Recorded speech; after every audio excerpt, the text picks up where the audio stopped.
ए video बनाऊ।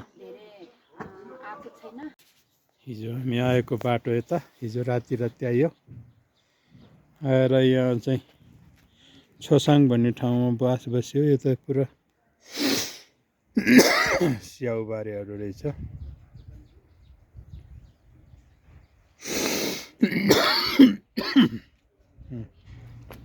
यहाँ होटेलमा बसियो। अब उठेर उता कोराला नाकातिर जाँदैछौँ। चाइना बोर्डर गएर हामी बसेको होटल यहाँ यस्तो छ। पाहाडहरू यस्तो पुरो माटो जति पानीले खतालेर यस्तो एलियनको गाउँ जस्तो छ यहाँ। घरहरू पनि पुरानो घरहरू चाहिँ यस्तो छ।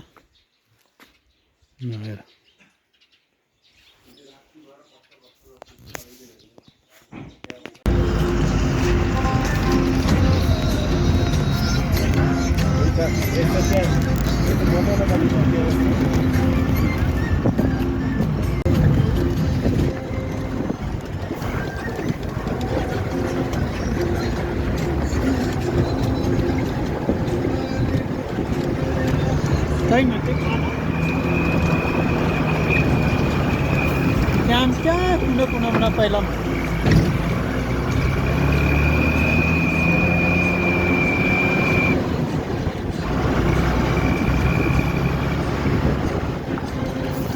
यार छोसाङको कालीगण्डकी यस्तो पहुँचबाट आएको छ ढुङ्गाको बिचबाट।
पहिला जमानामा कसैको बच्चाहरू मृत्यु भयो भने बुद्ध धर्म अनुसार यहाँ त्यस्तो पाल बनाएर राख्दो रहेछ अरे। हामी त्यहाँ यस्तो भिरको बिचमा चाहिँ पाल गरेर मान्छे बस्ने।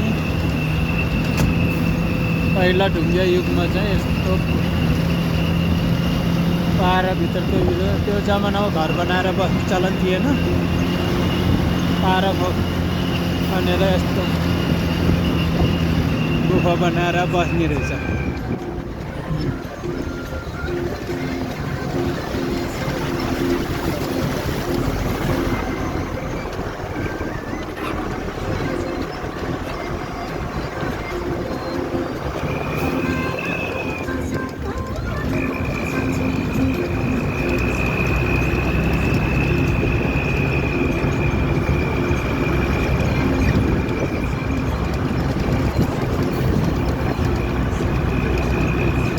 कुनै जमानामा यो पुरा समुद्रभित्र भएको जग्गा हो।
लगेर आएको हामी।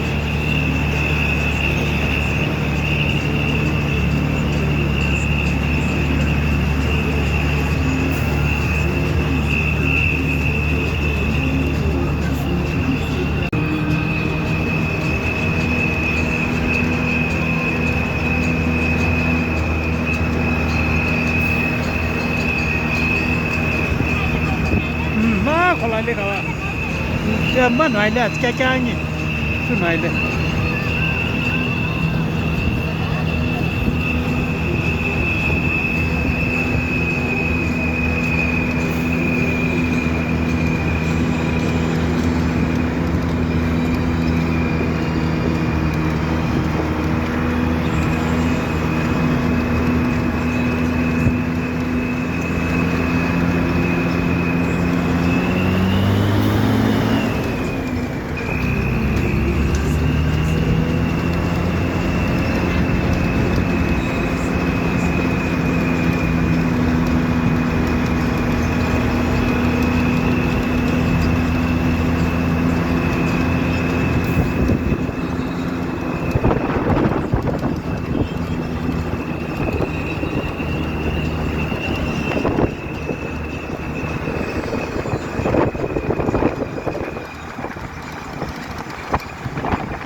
आज हामी यहाँ दोस्रो दिन स्याङपुचे भन्ने ठाउँमा आइपुग्यो। कोराला नाकाको बाटोमा स्याङपुचे नीलगिरी होटल।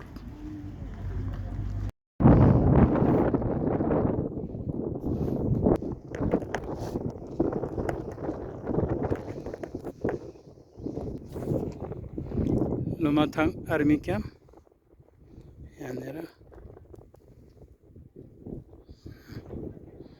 पुरानो जमानाको मान्छेहरू बस्ने पहल जस्तो भिरमा पहल बनाएर बसेछ।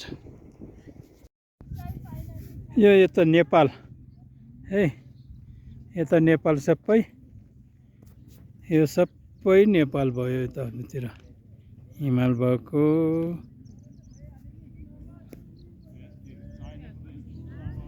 यो तम्बु भएको, यो नेपाल। यो जति पनि छ टेन्ट लगाएको छ यो नेपाल एरिया है। नेपाल र चाइनामा के कति फरक छ भनेदेखि यहीँ देखिएको छ। हेर यो त ल हेर्नुहोस्, यो त चाइनाको प्रगति कस्तो छ। यति 10 फुट जग्गाको फरक छ। 10 फुट जग्गामा नेपालतिर कस्तो छ र चाइनातिरको कस्तो छ। ल हेर्नु। नमस्ते नमस्ते। ल धन्यवाद, नमस्कार। घर पोखरा हो दिदी। ल ल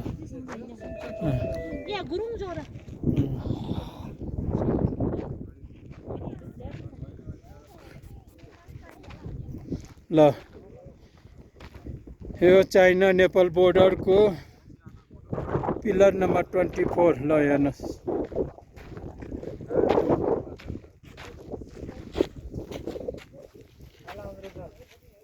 पिलर नम्बर 24। यो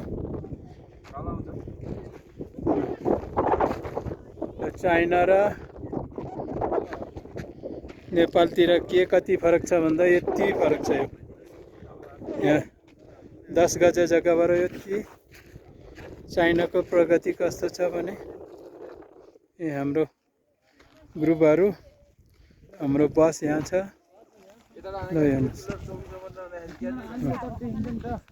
यस्तो छ है।